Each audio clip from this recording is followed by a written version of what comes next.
Alors tranquillement, je vous invite à arriver. Moi, je suis là pour notre 6e vidéo. Déjà la 6e vidéo, 2e semaine de notre défi intuition. Alors, je veux saluer toutes les nouvelles personnes qui vont le voir peut-être en différé, peut-être vont-ils arriver en direct. Alors, aujourd'hui, je reviens à un thème qui a été un des thèmes principaux, à savoir comment prendre des décisions basées sur l'intuition. Mais avant ça, je vais juste vous dire qu'à la fin, restez jusqu'à la fin parce que je vais communiquer le nom de la personne qui aura gagné le tirage pour une séance de coaching intuitif. Alors voilà, ça va être vers la fin. Alors pour commencer, pour prendre des décisions, vous et moi, on a à l'intérieur de nous comme des programmes, plusieurs programmes qui font qu'on va se décider plutôt d'un côté que d'un autre. À la base, on est binaire, c'est très simple. Hein, on est binaire, ça fait oui, ça fait non. Mais ça, c'est notre corps qui nous le dit et ce n'est pas toujours évident de le bien capter.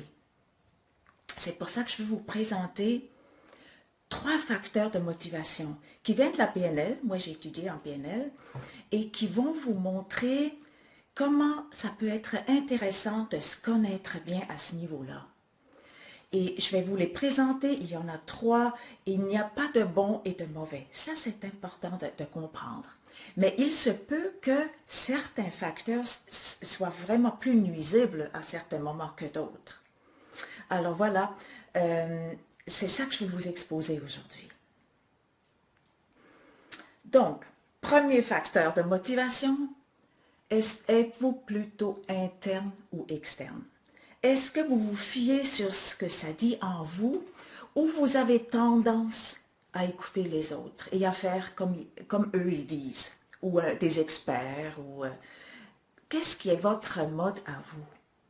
On comprend que celui qui est plus interne, ou celle qui est plus interne, c'est le côté entrepreneur, c'est le côté aller de l'avant, on commence un projet, on y va, on n'y est pas comme on dit hein, en bon québécois.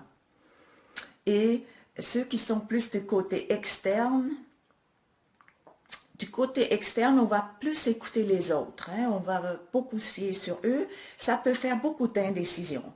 Mais parfois, même quand on est du côté entrepreneur, qu'on est interne, on sait ce qu'on veut, on veut aller de l'avant, c'est bon d'écouter les autres, parce que parfois, on se casse le nez, hein, on va trop vite, on veut trop.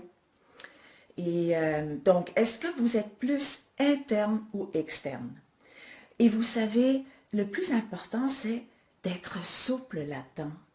Si je suis juste interne rigide, ben c'est ça, je suis rigide. Si je suis juste externe, je me fie juste sur les autres, mais encore là, je suis rigide. Alors, c'est intéressant de pouvoir valser d'une place à l'autre et se poser la question, pour cette situation, pour cette décision que j'ai à prendre, qu'est-ce qui serait mieux? Plus me fier sur moi ou me fier sur les autres? Moi, je vous dirais, c'est important de se fier sur soi, mais d'avoir aussi une oreille ouverte pour les autres. Et parfois, il faut carrément les fermer. Quand on est dans l'intuition, qu'on a un projet très emballant, peut-être même fou, moi, je choisis très bien les gens à qui je parle, parce que ce n'est pas tout le monde qui va vous suivre là-dedans. Et les gens, ce qui se passe, ils se parlent toujours à travers leur filtre à eux.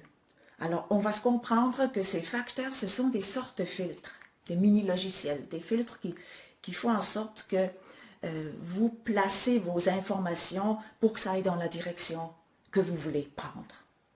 Vous voulez inconsciemment, on s'entend, ce n'est pas nécessairement conscient. Quand ça devient conscient, on peut jouer plus avec ça. Donc, êtes-vous interne ou externe? Le deuxième facteur, êtes-vous plus action ou réaction? On voit ici que action, hein, être interne, action, ça peut aller ensemble. Hein? Et action ou réaction. Encore là, parfois, oui, c'est bon de poser des gestes, mais ce n'est pas juste poser des gestes aveuglément.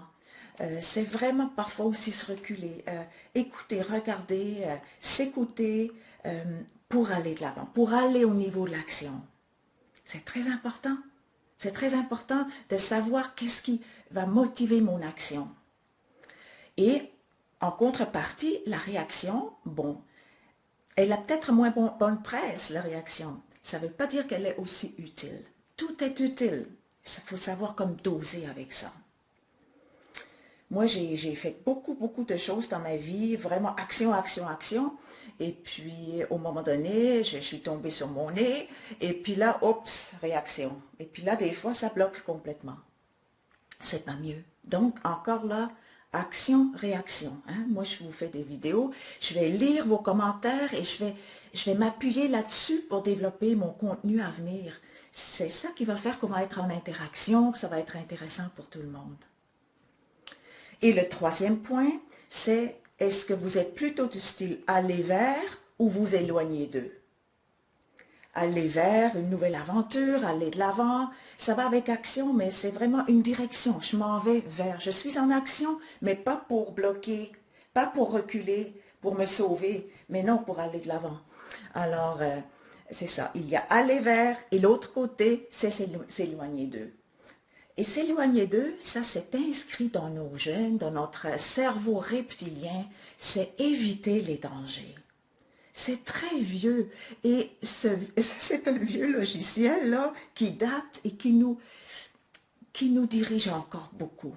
Ne pensez qu'aux assurances, aux multiples assurances qu'on peut se procurer. Même quand on achète un ordinateur ou une petite bébelle, on peut maintenant s'acheter des assurances pour prolonger la vie de l'instrument, pour être protégé, tout ça, mais avec beaucoup d'exclusions. Puis des fois, quand on se présente, c'est pas toujours aussi sécure que ça. Alors c'est ça, aller vers ou s'éloigner d'eux. Donc, quand on est en hésitation, vous comprenez qu'il y a un danger quelque part, il y a une peur. En dessous du danger, la menace, il y a toujours la peur. Et la peur, c'était le garant, et c'est toujours le garant de notre survie. S'il y a une auto qui fonce sur moi, ben, je fais peut-être bien de sauter à côté. Je fais peut-être très bien là, de l'éviter. Ça, c'est la peur de mourir qui va faire en sorte que j'ai ces réflexes-là. C'est très puissant, très puissant. De la même façon, hein, on va aller de l'avant, on va essayer de sauver quelqu'un qui est en danger. Ça aussi, c'est inscrit dans nos gènes, dans notre cerveau ancien. Donc, si je suis interne, je suis action et je vais vers, hein, je suis portée à aller vers, je vais être portée vraiment de me mettre en action, de prendre mon baluchon et d'aller de l'avant. Et c'est sûr, si je suis plus, j'écoute les autres, je peux m'arrêter longtemps, hein, parce que peut-être qu'il y aura personne qui va me dire « Heidi, t'as le goût de faire ça? Ben va de l'avant, vas-y donc ». Et si je suis réaction, c'est bon, c'est excellent, encore là dans la mesure, pas pour s'arrêter. Si on s'arrête, c'est qu'il n'y a pas assez d'action. Hein, le volet, c'est toujours binaire, un peu plus d'action. La réaction au tapis ou au plafond, mais votre action va être affaiblie, puis il n'y en aura pas du tout, il y aura peut-être même paralysie.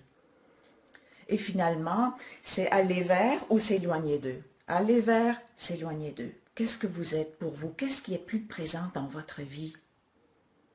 Souvent, quand on a fait une mauvaise expérience, on va vers s'éloigner d'eux. On a été blessé, on a souffert, on a eu honte peut-être, on a été humilié, on a pris des risques et puis là, ça n'a pas marché. Et là, on est comme un enfant brûlé. Là. Et pour un temps, ça peut être qu'on n'y va plus. Mais au moment donné, c'est important qu'on fasse la part des choses et qu'on reprenne assez de courage, assez d'audace, qu'on fasse grandir le désir pour aller de l'avant. Donc, ces trois facteurs, vous voyez, hein, c'est l'un ou l'autre. Hein, c'est toujours un peu l'un ou l'autre. Et puis, à un moment donné, il peut y avoir comme une sorte d'équilibre. Oui, je vais de l'avant, mais je regarde quand même là comment ça se passe. C'est de trouver son équilibre à soi. C'est personne qui peut le dire pour vous. Parfois, on entreprend quelque chose, on va de l'avant, on fait comme ça pour ne pas se faire déranger par les autres. C'est fou, mais c'est parfait. C'est ça qu'on a à faire parce que c'est ça qu'on sent. C'est notre intuition qui pousse en avant. C'est merveilleux. Et maintenant, j'aimerais voir avec vous, c'est sûr, quand on est comme dans une sorte binaire, il y a tendance à avoir comme des luttes entre les deux parties. Et au fond, c'est important d'aller au-delà de ça. Ça nous habite d'aller de l'avant ou de freiner, hein? Donner du gaz, freiner. On a ça, tout le monde on a ça. Et pour vraiment aller de l'avant avec l'intuition, moi je vous invite à vraiment embrasser les deux parties. Les parties qui sont proactives, qui sont entreprenantes, qui sont très basées sur eux. Et l'autre partie qui est plus dans la peur, qui recule, qui veut s'éloigner d'eux, qui écoute beaucoup les autres et puis qui se fait raconter des peurs et qui les croit. Donc, ça peut faire comme une lutte à l'intérieur de vous. Et si vous arrivez à embrasser ces deux parties-là, un peu comme la prise électrique, il y a toujours les deux pôles, positif et négatif, ça prend les deux pour avancer. Puis plus vous pouvez les embrasser, et plus vous allez avancer à un rythme sain, un rythme très sain. Ça ne sera pas trop vite. Des fois, on va trop vite, hein? Mais ça ne sera pas trop vite. Alors, c'est comme si vous avez deux jumeaux, mettons, vous avez deux jumeaux, un qui veut courir, aller en avant, puis l'autre, il vous tire vers en arrière, il ne veut pas avancer. Et là, vous accueillez le jumeau qui est peureux, qui vous freine, qui veut pas aller de l'avant, vous le rassurez, vous dites, oui, oui, on va y aller, mais on va y aller tranquillement. Et à l'autre, vous allez lui dire, regarde là, on va juste aller moins vite, on va faire attention à ton jumeau.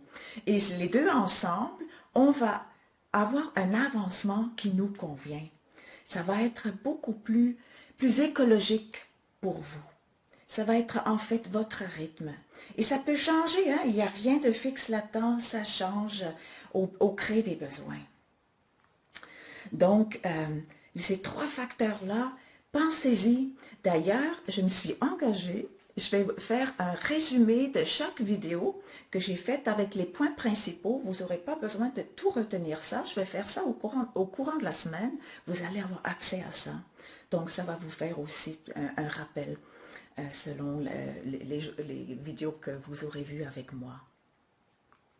Voilà. Alors, moi, je vous invite là, observez-vous. C'est quoi votre façon d'avancer? Êtes-vous plus interne, externe? Plus action, plus réaction? Ou plus aller vers? Ou plus vous éloigner d'eux? Comment vous vous situez là-dedans? Et surtout, quel élément mériterait d'être changé pour que vraiment ça avance vers plus d'intuition? Parce que c'est ça, hein? On va aller vers notre intuition et là-dessus, vous allez juste voir les autres vidéos qu'on a déjà faites, vous écoutez votre corps. Ou bien ça vous met en expansion, ça vous fait du bien, même s'il y a de la peur, c'est correct. On prend l'autre jumeau qui nous tire vers l'arrière. Mais il y a en même temps un enthousiasme. Vous prenez l'enthousiasme, vous prenez la peur, les deux ensemble, et vous avancez. Qu'est-ce qui serait votre recette à vous, pour augmenter votre pourcentage d'intuition? Donc ça, pensez-y. Et vendredi, je vous ai posé une question par rapport à l'intuition. Quel serait un projet où vous pourriez vraiment mettre l'intuition de l'avant? Quel serait un projet? Et puis je suis curieuse de savoir, est-ce que ça a ouvert quelque chose chez vous? Est-ce que ça a fait plus de place à l'intuition? Vous savez, ce sur quoi on porte son focus, son attention, ça grandit. Et habituellement, ce qui se passe, c'est on capte des choses qu'on ne capte pas habituellement quand on est trop dans les craintes ou dans la paralysie. Hein? Donc, moi, je suis curieuse de savoir ça. Vous pouvez aussi me répondre en message privé si vous ne voulez pas que tout le monde le voit. C'est bien parfait, ça aussi. Alors, pour terminer, tel que prévu, j'ai le nom de la personne qui a gagné une séance de coaching intuitif parce qu'elle a partagé la communication de ma vidéo. Et c'est Madame Paul Caron. Salut Paul, félicitations. Tu me diras, je te donne 2 jours pour me contacter Et si jamais j'ai pas de retour, ben, je vais retirer là, cette séance-là.